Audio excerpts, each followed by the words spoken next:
I never thought the most humiliating day of my life would turn into the day my parents' entire world crumbled.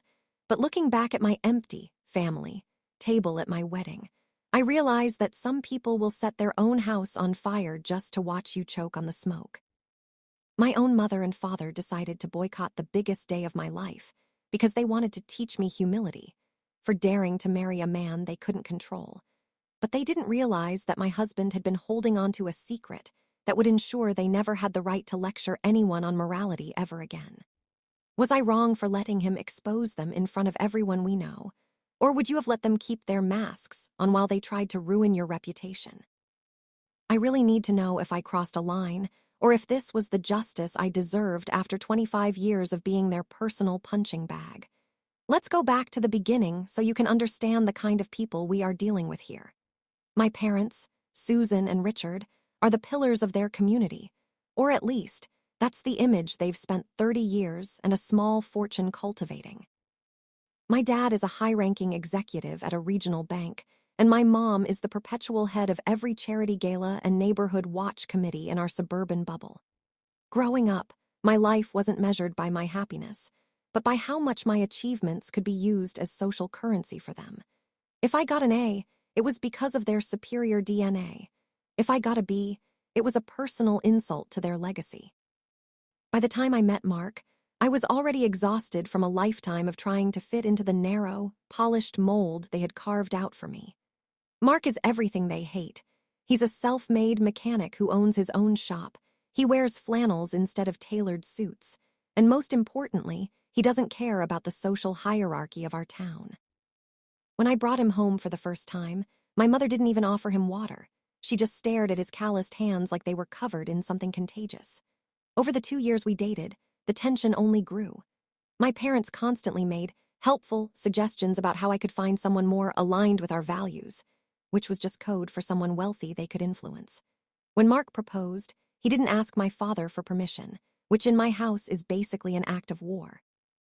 From that moment on, my parents shifted from passive-aggressive comments to full-on psychological warfare. They tried to budget my wedding by offering to pay only if they had total control over the guest list and the venue, essentially trying to turn my wedding into a corporate networking event.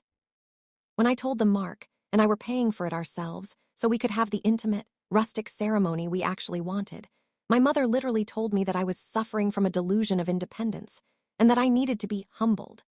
They spent the entire year of our engagement telling our extended family that Mark was a gold digger, which is hilarious because he makes more than my mother does, and that I was going through a phase. The breaking point came 2 weeks before the wedding. My parents sat me down for what they called an intervention.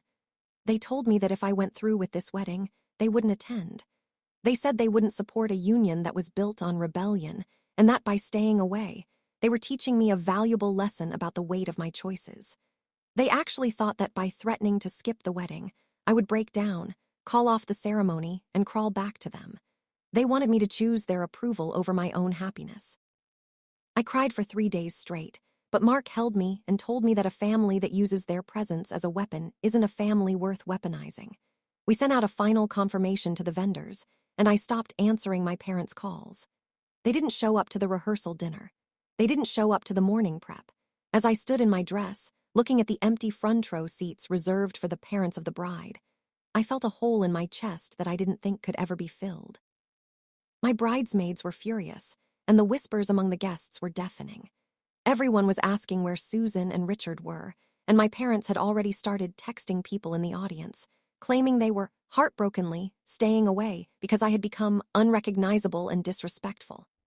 They were playing the victims at my own wedding from 10 miles away. It was a calculated move to make sure that even in their absence, the day was still about them. So that's the situation I was in.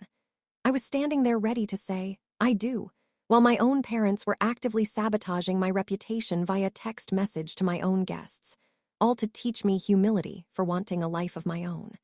Before I tell you how Mark decided to handle the situation and the absolute bomb he dropped during his speech, I want you to pause right now and comment below. What would you have done? Would you have ignored them and tried to enjoy your day, or would you have found a way to fight back? I really want to see your perspectives on this, because what happened next changed our family dynamic forever. The ceremony itself was beautiful, but there was this cloud hanging over it. I could see my aunts and cousins looking at me with pity, whispering about what I must have done to drive my saintly parents to boycott the wedding. Mark saw the look on my face during the photos, and he leaned in and whispered, "I wasn't going to do this today, but they've pushed too far. I'm not letting them win." I didn't know what he meant until the reception. We got through the first dance and the cake cutting, and then it was time for the speeches. Usually the father of the bride goes first, but since mine was busy teaching me a lesson at home, Mark took the microphone. He started off sweet, talking about how much he loved me and how proud he was of the life we were building. But then, his tone shifted. He mentioned how sad it was that my parents couldn't be there, and you could hear a pin drop in the room. He said, "Susan and Richard told my wife that she needed a lesson in humility. They told her that her choices were a disgrace to the family name. They wanted everyone here to think that they are staying away out of a sense of moral superiority." Mark then pulled a folded envelope out of his jacket pocket. He explained that a few months ago, a woman had reached out to his shop looking for help with her car, and through a series of coincidences and shared stories, he realized she had a very specific connection to my perfect father. It turns out, my dad hadn't just been a pillar of the community. For the last 5 years, he had been maintaining a second apartment in the city for a woman he was having an affair with, a woman who was actually younger than me. Not only that, but he had been using funds from the charity my mother ran to help subsidize the lifestyle of his mistress. Mark had spent months verifying this, getting the bank statements and the photos because he wanted to protect me in case my dad ever tried to financially manipulate us. He hadn't planned on revealing it at the wedding, but when he saw the humility texts my mom was sending to our guests during the ceremony, he realized the hypocrisy had to end. He didn't read every detail, but he said enough. He told the room, "Humility is a funny thing. It's easy to preach when you're hiding a second life and embezzling from the needy. So to the parents who aren't here because they wanted to teach us a lesson, I think the lesson has officially been taught." The room went dead silent, and then it exploded. My aunts, my dad's sisters, were scrambling for their phones. Within 10 minutes, the secret was out. My mother, who was at home waiting for me to call and beg for forgiveness, started getting calls from her sisters asking about the apartment and the money. The aftermath was nuclear. My parents' boycott ended up being the last time they were ever seen as a united front. My mom kicked my dad out that night, not because he cheated, but because he got caught and embarrassed her in front of their social circle. The humility they wanted to teach me backfired so hard that they lost their standing in the community, their marriage, and their daughter all in one night. They tried to blame Mark and me for ruining their lives. But as I told my mom when she finally called me screaming, "You chose to miss the wedding to play a power game. We just chose to stop playing it." We haven't spoken to them in 6 months, and honestly, our lives have never been more peaceful. I learned that you can't humble someone who is already standing on the truth, and my parents learned that glass houses aren't the best places to throw stones from. Looking back, I realized that their absence was actually the greatest wedding gift they could have given me. It allowed the truth to come out without them there to spin the narrative or play the victims in person.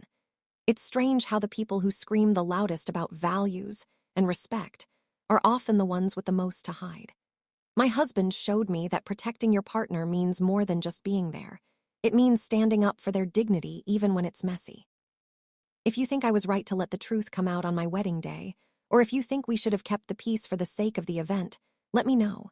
Like this video if you were on my side and think my parents got exactly what was coming to them. Subscribe for more stories like this where the truth finally catches up to the people who think they're untouchable. Share your final thoughts on this whole mess in the comments section. I'll be reading them. I'll see you all in the next story.